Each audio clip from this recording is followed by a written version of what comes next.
Earlier, I spoke with Senate Majority Whip, Wyoming U.S. Senator, member of the Foreign Relations Committee, John Barrasso. Senator, nice to talk to you, sir. Great to be with you, Greta. Thank you. Senator, it's a big night tonight for the president, for Congress, and for the nation. One of the issues hanging over all of this, of course, besides the State of the Union, is Iran. Do you expect to hear from the president tonight about Iran?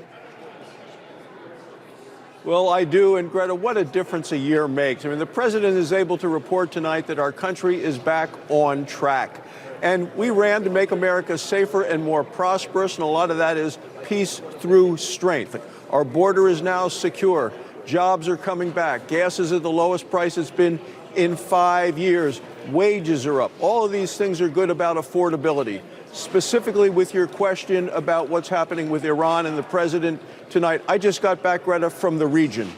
I was there on a military and naval destroyer.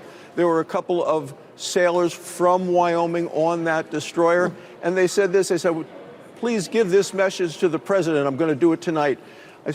One of them, his dad works at a power plant in Wyoming. Another's father works at a coal mine. They said, we have jobs today because of President Trump and the Republicans, and we're very, very grateful. In terms of what's going to happen in the Gulf, we have the military assets there.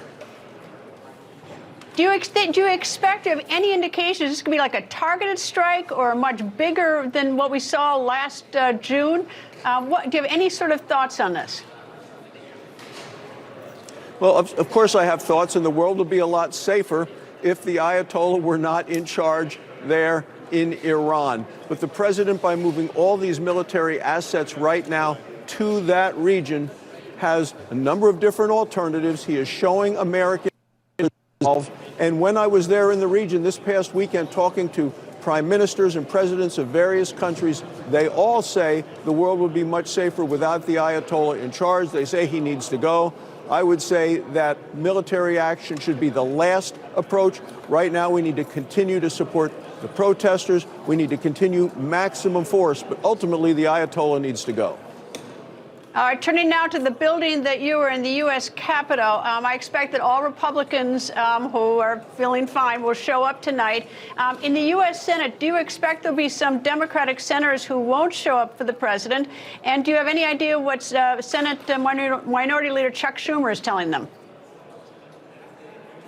Well, it's hard to know because I expect between now and we're on the air and when we get to the floor of the House of Representatives for the State of the Union, we're going to have a vote about opening up the government and funding the Department of Homeland Security. And I expect every Democrat to vote against it because the Democrats would rather stand with illegal immigrant criminals than they would with the safety and the security of the American people. That's who they are. That's what they've been doing. And as a result, they would rather be with illegal immigrants than fund TSA, than fund the individuals who keep us safe in the Coast Guard. They don't want us to be able to replenish FEMA.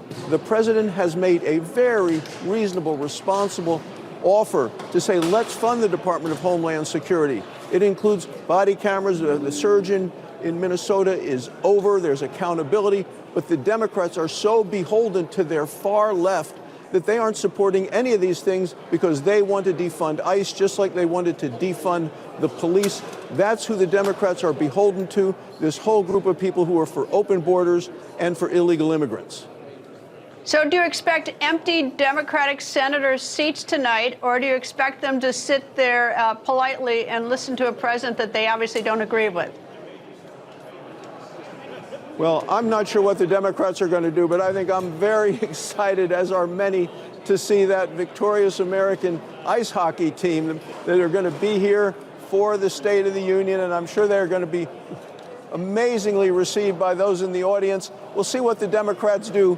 The last State of the Union, the Democrats wouldn't even applaud people that you would think everybody should applaud for. So hard to know if they're going to sit on their hands. I'm going to be giving them a standing ovation. They deserve it, as does the president, for the leadership that he's shown over the last year. The president has said it's going to be a long speech tonight. It was a long one last year when it was technically not a State of the Union, but his first speech addressing after having been inaugurated.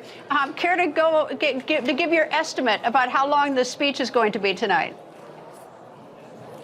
Well, that's the question. Is it going to hit triple digits in terms of the number of minutes. Last year was 99 minutes. I'm always looking forward to, I love being with the president, love listening to him as he speaks, and I'm sure it'll be a great speech and address to the nation tonight as we celebrate our 250th birthday as a nation.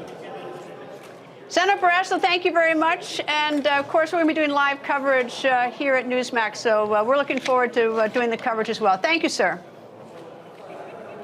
Thanks, Greta.